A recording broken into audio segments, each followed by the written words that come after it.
Okay. So feel free to speak up if my voice gets choppy again.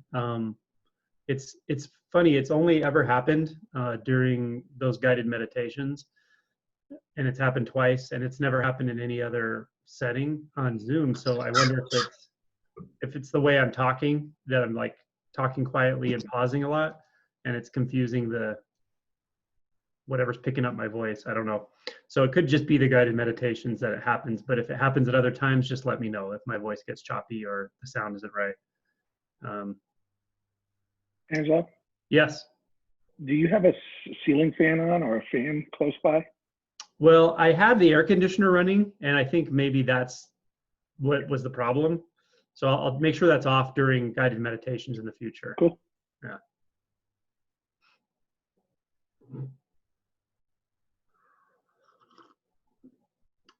So there were a couple of questions yesterday, or suggestions that someone messaged to me about things I could talk about, and I'll just address each one of those quickly. One of them was, it might be helpful for everybody if I lead somebody through inquiry into pure consciousness. That to demonstrate how that works might be helpful. And my response was, and I'll say it here, was that I'm happy to do that. In fact, it's like my favorite thing to do. But the teaching doesn't follow any paradigm. I don't have a list of rules about how I teach at all. No, it's not like that. It's very intuitive. So when that occurs, it's great. But it's hard for me to just reproduce that. I could reproduce it probably just based on how it goes. But the key to it is you have to be ready for it. Like you really have to be ready to be the receiver of that, because it's a very direct pointing. It's very direct, and it can, I've found that it can really freak people out if they're not ready to be pushed that way. If they are and they're receptive in the moment, it's extremely intuitive, the process. It's an intimate exchange, and it's very direct and in the moment with feedback back and forth. So it's very helpful to do it one-on-one with somebody in that instance. Even then, I usually can feel when they hit their limit, when they're like, okay, something in them, like the alarms are going off, and they're like, okay, this is like too much. So I back off and I just stop there usually. So I'm happy to do that during question answer if someone wants to be pointed that way, but it's not an intellectual curiosity. This is very direct. So if that comes up in the flow of the experience of this retreat, I'm happy to point that way. But I can't do it as an intellectual thing, really. It doesn't work that way. And then the other suggestion or question was a comment of someone saying they don't really know how to do inquiry. They're not sure how inquiry works or how to actually apply it themselves. And they said that they get it if they listen to me talk about it, but haven't felt a clear understanding of how to just apply it in their own experience. So with that said, I thought I will just talk about inquiry during this talk, okay? And the way I'm going to talk about inquiry, don't make a map of that. Don't think this is the right way to think about inquiry. That's not the point of this at all. This is it's as everything I say during these retreats. It's a pointing. Okay, so it's something to give you an intuitive sense. If you suddenly know how to do inquiry the right way, that's something that's extremely intimate to you. When I say the right way, there's no right way objectively, but there is a right way based on the immediate conditions.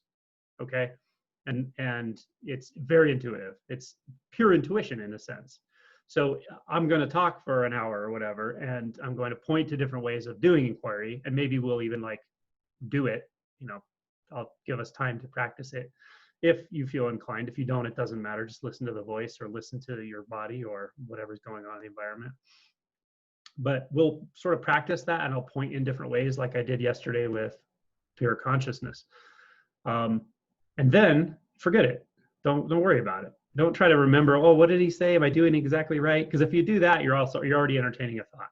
It's a doubt, and that's fine. But that's a thought. That's a doubt. Inquiry is closer than doubt, always. Yeah. So just let it drop in to you. Let it drop into experience. Something in your mind, your body mind, and even deeper will receive it. It will pick up what's being said here.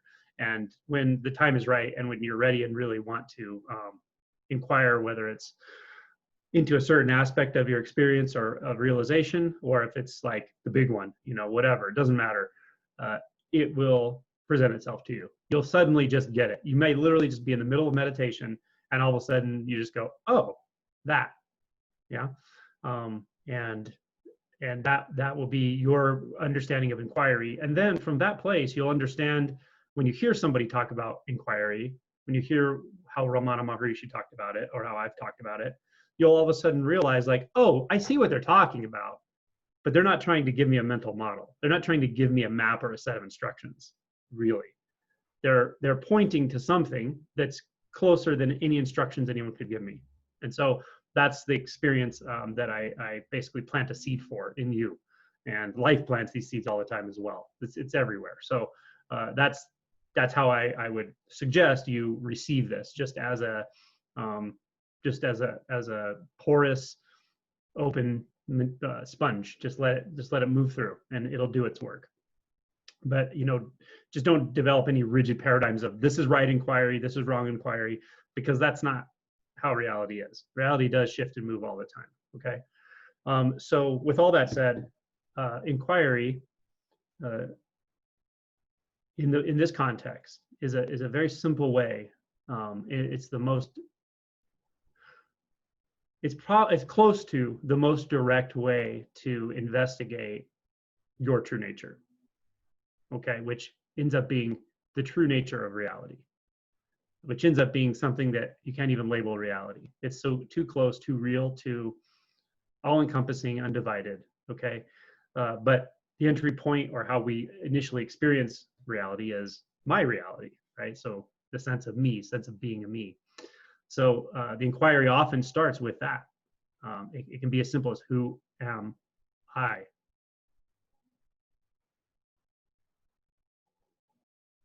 If you ask that question inwardly, who am I?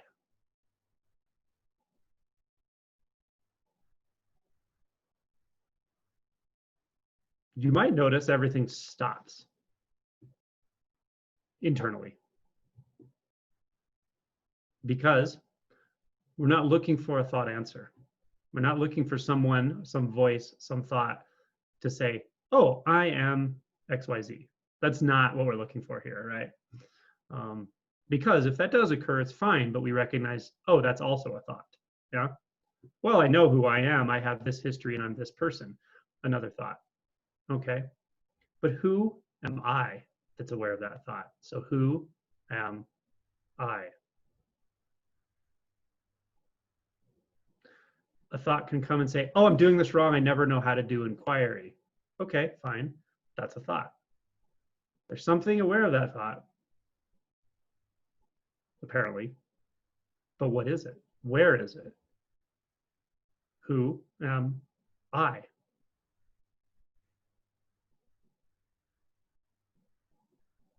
It can feel, it doesn't have to, but it can feel like a looking, like a sort of a searching internally, but not searching in thoughts.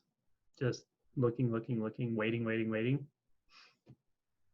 Waiting with no need for completion. Looking for no need to, looking with no need to find. Like a pure looking. A pure curiosity. Who am I? Right? Because I assume I all the time. My life, my money, my success, my spiritual awakening, my failure, my body, my loved ones, my boyfriend, my girlfriend, my problems, my past, the morning I had, mine. We assume I all the time, which is fine. It's fine. Okay. Now, this is a time when we're going to actually look very closely and see if that which we assume all the time is actually there. Does it sort of make sense, right? It's kind of like if all your life you've been doing something for Bob. Oh my God, I'm working so hard for Bob. I'm trying to be a good person for Bob. I'm worried about, what Bob thinks of me, right? Doesn't it make sense at some point to go, who the fuck is Bob? Like, who's Bob that I'm so concerned with? It's really like that, right? Who am I? Yeah, because every thought you have about yourself makes I feel a certain different way, right? If you feel like I'm a bad person, there's a feel to that. If I feel like I'm a good person, there's a feel to that. But who the hell's feeling all that? Shouldn't you find that out, right? If we're gonna go out and solve problems in my life, shouldn't we figure out who I am first? Yeah. So it's that kind of curiosity. It's like a fundamental curiosity that's so simple and so obvious that we actually overlook it all the time. So who am I? I'm Angelo. There's a name. That's a thought. It's a label someone gave me. If they called me Ralph, I'd be Ralph, I would think, right? Those are thoughts. They're labels. But who am I that label applies to? Should be something there, right? You'd think so. So let's look for it. Who am I?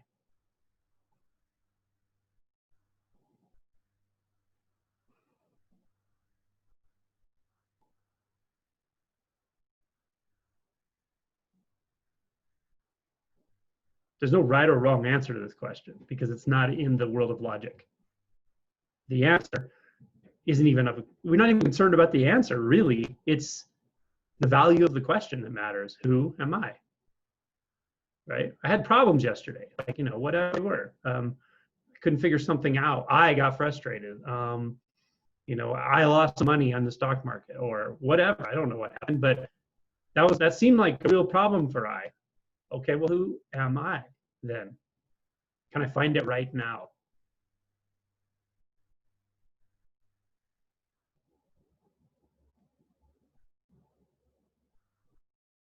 Simple, not complicated. May feel quite neutral.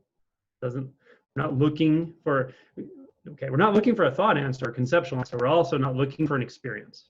Important. We're not looking for some spiritual experience or, mind-blowing bliss, or those are experiences that the I has, or that I have, apparently.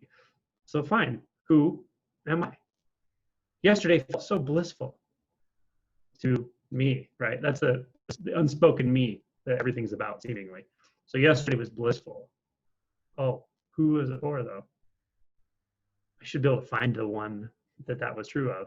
Because you don't care that everything was blissful for Johann, whoever, in a country 3,000 miles away, do.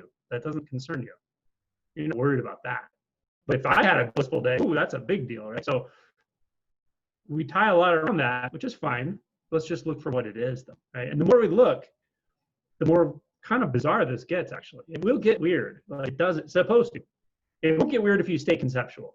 If you just go, oh, I never know how to do inquiry, and, I'm not good at this, and oh, I find this distasteful. Thought. If you stay in that world, yeah, this isn't a big deal. It's just a conceptual exercise. But if you go, wait a minute, I never understand inquiry. Well, who is that? Who does that thought refer to? They should be right here, right now, shouldn't they? So I should be able to find that, yes? So who am I?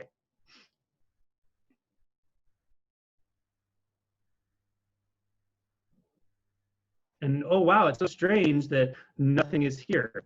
But that's another thought, right? So who is that thought about? Who finds that strange? Who am I? I could summarize this by just saying, ask the question and stop. But for many of us, the thoughts are just going so fast that we don't realize we're redirecting our attention into thought again and again and again. So that's why I'm kind of pulling it apart. But ultimately, it's very simple. And it's, who am I? And when you see that no thought arising can actually point to who you are, because just assuming you're already there. So those are never the answer. No thought is the answer. Nothing conceptual is the answer. Once we see that, we have an opportunity to just stop. In fact, everything does stop. Everything in consciousness stops. Who am I? And if you can experience that, if you do experience that, that's it. There's nothing more. You don't have to go, oh, I'm having an awakening. What's next? Oh, okay. What's next for me? Right. That's what. So, but who am I that that's pointing to? Keep looking. Just stay right there. That's it. There's nothing more to this. It's really that simple with this type of inquiry. If you can go into that space of neutral consciousness, it's the stuff thoughts emerge from, but the beauty of it is you don't have to have thoughts. If you do, you realize, well, those certainly aren't the subject. They're all objects in the way I experience them. If you stay in that, who am I? Looking. If you stay in that, at some point, it will become quite clear, not through thoughts, through direct experience, it will become quite clear that the subject and object are literally just not two things.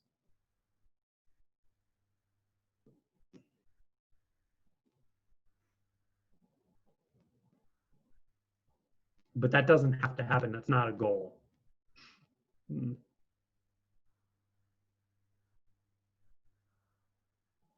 So this inquiry you can apply anytime you want, even if you've done 1,000 times and you realize there's no one there. I personally think it's still valuable even later on if it works for you and it feels like a relevant practice. I think it's valuable because you already know you're not going to find an I in that way, in this way. You're not going to find a me in the conceptual way we think about it, clearly. But it still can help to disentangle, even when there's a realization of no self, true realization of no self, which isn't just that's what I'm pointing to. But even then, there's still behavior patterns that are self-centered, for sure, that go on and on and on, right? And they become more and more subtle over time, hopefully, if the integration is not hindered too much. But this can still help to find subtle dualistic tendencies, I think. So if it feels relevant, I think it's a good practice because you already know you're not going to find an answer. So you're really not asking a question to find an I.